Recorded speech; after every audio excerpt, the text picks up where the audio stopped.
तो बच्चों अगर मैं कन्वेक्स मिरर की बात करूं तो कन्वेक्स मिरर के ना दो केस रहने वाले हैं। फर्स्ट केस की अगर मैं बात करूं तो ऑब्जेक्ट को हम कहां रखेंगे, इन्फिनिटी पर, बहुत दूर, तो वहां से रेज कैसे आने वाली है, पैरेलल। तो जल्दी से बना देते हैं अपना फर्स्ट केस। तो भाई ये इन्फिनिटी से एक पैरेलल रे आई है, सिमिलरली एक और पैरेलल रे आएगी। अब ना एक बात बताओ, अगर पैरेलल रे आ रही है तो टकराने के बाद कहां से जाएगी, फोकस से जाएगी।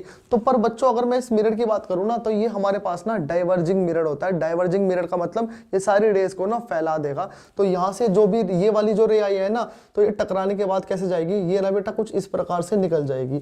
ठीक है, तो अगर ये ऐसे निकल गई है, यहां से आई टकरा के ऐसे निकल गई, तो फोकस पर तो ये गई नहीं, तो इसका मतलब मेरा रूल फेल हो गया। नहीं बेटा, रूल कभी फेल नहीं होगा मेरे वाला। मुझे क्या करना पड़ेगा, मुझे ना अब इसे एक्सटेंड करना पड़ेगा, तब जाके ये फोकस पर मिलेगी। तो चलो कर देते इसे एक्सटेंड। तो ये देखो एक्सटेंड हो चुकी है। तो अभी मैं इसे एक्सटेंड करूंगा तो कहां पे आके मिल गई, तो बेटा ये फोकस पे आके मिल गई। सिमिलर केस इसके साथ भी होने वाला है। ये रे अगर आई है parallel to the principal axis, टकराने के बाद ये भी डाइवर्ज हो जाएगी, लेकिन अगर मैं इसे पीछे एक्सटेंड करूंगा तो बेटा ये भी फोकस पर ही मिलेगी। तो बच्चों आपने देखा ये दोनों रे कहां मिल रही है, ये दोनों रे ना फोकस पर आकर मिल रही है। तो इमेज कहां बनने वाली है, फोकस पर। तो हमने यहाँ पे क्या कंक्लूजन नोट किया, अगर ऑब्जेक्ट हमारी इन्फिनिटी पे रखी हुई है तो इमेज कहां बनेगी, फोकस पर। साइज की बात करूं तो आपको दिखाई दे रहा है बहुत ही छोटा, यानी कि पॉइंट साइज है। तो अब देख लेते हैं इसका सेकंड एंड लास्ट केस। तो भाई अगर मैं इसके अगले केस की बात करूं, अब हमें ऑब्जेक्ट कहां रखनी है, कहीं पे भी जहां तुम्हारा मन है ना वहां रख दो। तो बेटा मेरा मन तो यहाँ है इसे रखने का, तो बेटा यहीं रख दो।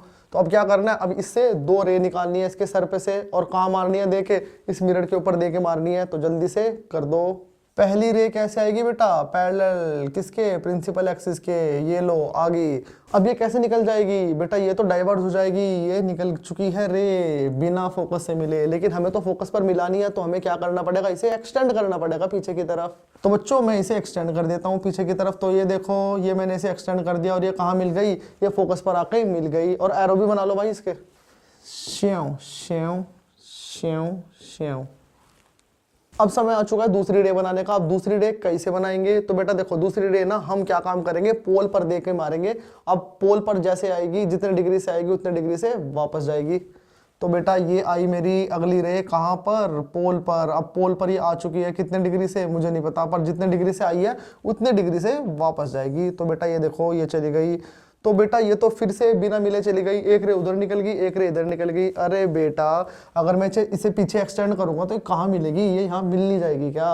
तो कर दो ना फिर एक्सटेंड, देर किस बात की। तो बेटा जैसे ही मैं इसे एक्सटेंड करूंगा तो ये देखो ये मैंने इसे एक्सटेंड कर दी, तो ये कहाँ मिल रही है, तो बेटा ये पीछे मिल रही है। तो ये जो मीटिंग पॉइंट है यहाँ पर हमारी इमेज बनने वाली है। तो जल्दी से इमेज बना देते हैं।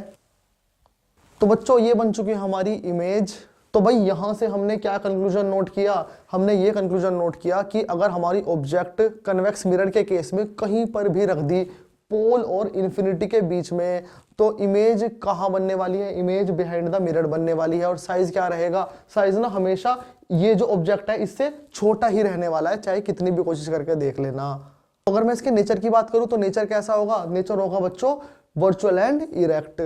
तो बच्चों ये हमारे रे डायग्राम कंप्लीट हो चुके हैं। कनकेव और कन्वेक्स मिरर के कुछ केसेस हमने देख लिए हैं। आशा करता हूँ ये सारे केस आपको समझ आए होंगे। बच्चों इन केसेस की प्रैक्टिस कर लेना। बोर्ड में ये सवाल ना डायरेक्टली नहीं आते, पर इनडायरेक्टली 100% आते ही आते हैं भाई। एक न्यूमेरिकल दे दिया और पूछ लेंगे चलो इसका रे डायग्राम बनाओ, वरना फिर इसी के अंदर से पूछ लेंगे। एक सवाल जो कई बार आया है घुमा के कि कनकेव मिरर और कन्वेक्स मिरर दोनों ही वर्चुअल और इरेक्ट इमेज बनाते हैं, पर दोनों में अंतर क्या है। तो भाई इस टाइप के सवाल आ जाते हैं। अगर किसी बच्चे को इस सवाल का जवाब पता है तो जल्दी से कमेंट बॉक्स में अपना जवाब लिख दो। मैं उस बच्चे के ना कमेंट पे दिल बनाने वाला हूं, तो जल्दी से अपना आंसर कमेंट कर देना।